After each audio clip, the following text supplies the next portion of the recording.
అభివృద్ధి అంతా తనతోనే జరిగిందని చెప్పుకుంటోందని వ్యంగ్యాస్త్రాలు సంధించారు.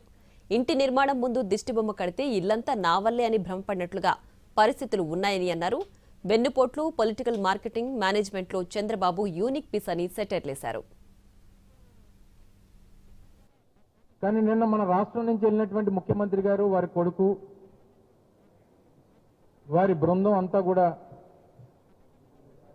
వారి గురించి వారు చెప్పుకునేటువంటి కార్యక్రమం నిన్నంతా కూడా చూసాం.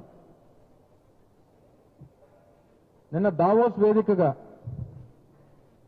రాష్ట్ర ముఖ్యమంత్రి గారు, వారి కొడుకు, వారి సహచార మంత్రులు వీరందరూ కూడా మాట్లాడినటువంటి మాటలన్నీ కూడా చూసాం. మీరు కూడా రాష్ట్ర ప్రజలందరూ కూడా చూశారు. వారు మాట్లాడుతూ ఈరోజు ఈ ప్రాంతానికి ఈ వేదికకి వచ్చినప్పుడు మేము చంద్రబాబు నాయుడు గారి తాలూకా బ్రాండ్ ఇమేజ్తో ఈ వేదిక మీదకి వచ్చాం. ఆయన తాలూకా బ్రాండ్ ఇమేజ్తో ఈ సమావేశంలో పాల్గొంటున్నాం అని చెప్పి వారు చెప్పినట్టుగా చూసాం. కానీ నాకు అనిపించింది ఏంటంటే, నాకే కాదు ప్రజలకు కూడా అనిపించింది ఏంటంటే, బ్రాండ్ ఇమేజ్తో వెళ్ళినట్టుగా కనబడలా, తెలుగుదేశం పార్టీ తాలూకా బ్రాండ్ మేళంతో వెళ్ళినట్టుగా కనబడింది.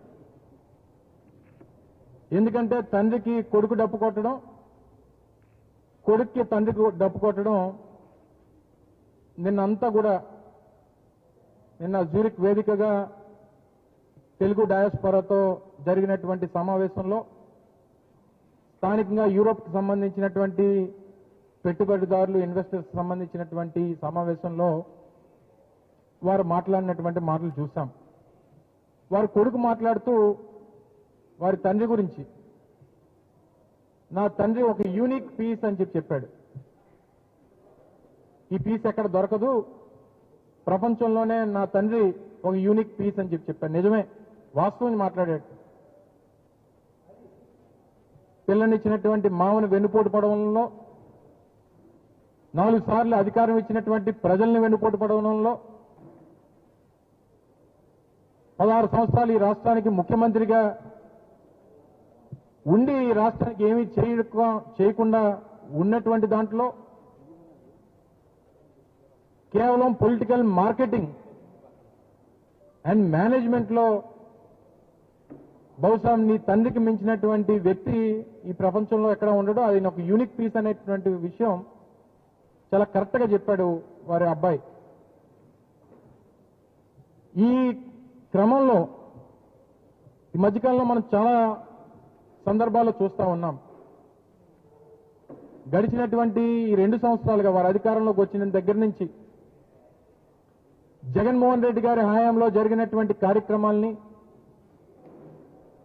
వారి ప్రారంభించినటువంటి, వారు శంకుస్థాపన చేసినటువంటి కార్యక్రమాలకి, వారు నిర్మాణం చేపట్టినటువంటి కార్యక్రమాలకి, వారు తీసుకొచ్చినటువంటి పెట్టుబడులకి నేనే కారణం అని చెప్పుకునేటువంటి ప్రయత్నం గడిచినటువంటి 2 సంవత్సరాలుగా చంద్రబాబు నాయుడు గారు, వారి ప్రభుత్వం, వారి కొడుకు చేస్తున్నటువంటి క్రెడిట్ చోరీ కార్యక్రమాన్ని మనం చూస్తా ఉన్నాం. సహజంగా మీ అందరికీ తెలుసు, మనం మన ప్రాంతంలో ఇళ్ల నిర్మాణం చేసుకున్నప్పుడు లేదా ఏదైనా భవనం నిర్మాణం చేసుకున్నప్పుడు నరదిష్టి తగలకుండా దిష్టిబొమ్మను పెడతాం. ఎవరింటికన్నా పెడతాం సహజంగా. ఇల్లు నిర్మాణం పూర్తి అయిపోయిన తర్వాత దిష్టిబొమ్మ ఏమనుకుంటుందంటే, ఈ నిర్మాణానికి కారణం అంతా కూడా నా వల్లే అని చెప్పి ఆ దిష్టిబొమ్మ అనుకుంటుందట. అలాగే చంద్రబాబు నాయుడు గారు నారావారి దిష్టిబొమ్మ ఏమనుకుంటుందంటే, ఈ రాష్ట్రంలో ఏం జరిగినా నా వల్లే జరిగింది అని చెప్పి ఈ దిష్టిబొమ్మ అనుకుంటుంటుంది. శంషాబాద్ ఎయిర్పోర్ట్ నేనే కట్టాను, ఔటర్ రింగ్ రోడ్ నేనే కట్టాను, భోగాపురం ఇంటర్నేషనల్ ఎయిర్పోర్ట్ నేనే కట్టాను, విశాఖపట్నంలో హెల్త్ సిటీ నేనే కట్టాను, లేకపోతే రిషికొండలో ఐటీ టవర్స్ నేనే కట్టాను. ఇవన్నీ మరి ఆయన చేయకపోయినా నేనే చేశానని చెప్పుకునేటువంటి ఈ వ్యక్తిని చూసి జాలిపడాలో సిగ్గుపడాలో బాధపడాలో తెలియనటువంటి పరిస్థితులు కనబడతా ఉన్నాయి. మొన్న జిఎంఆర్ ఎయిర్పోర్ట్ మొదటి కమర్షియల్ టెస్ట్ ఫ్లైట్ ల్యాండింగ్ జరిగింది. ఓ పెద్ద ఎత్తున హంగామా చేశారు. నాకు ఒక సోదరుడు ఒక మెసేజ్ పెట్టాడు, అన్న వీళ్ళు తెలుగుదేశం పార్టీ వాళ్ళు చాలా హడావిడి చేస్తున్నారు. ఆ రోజు జగనన్న చేతుల మీదుగా జరిగినటువంటి శంకుస్థాపన నిర్మాణ కార్యక్రమాలు ఇవన్నీ జగన్మోహన్ రెడ్డి గారి హయాంలో జరిగినాయి. చంద్రబాబు నాయుడు గారేమో నేనే చేశానని చెప్పుకుంటున్నారు. ఒక్కసారి ఈసారి మళ్ళీ మాట్లాడినప్పుడు ఈ మాట అడుగన్నా మీ ద్వారా చంద్రబాబు నాయుడు గారిని అడగండి అని చెప్పి నా స్నేహితుడు ఒక ఆయన ఒక సలహా ఇచ్చాడు. ఏంటంటే జిఎంఆర్ గారి ఎయిర్పోర్ట్ భోగాపురం ఉంది, చంద్రబాబు నాయుడు గారి హయాంలో కట్టిందా జగన్మోహన్ రెడ్డి గారి హయాంలో కట్టిందా అనేటువంటి దానికి వ్యత్యాసం ఎలా తెలుసుకోవాలి అని చెప్పనంటే, రేపు వర్షాకాలం వర్షం టెర్మినల్లోకి వస్తే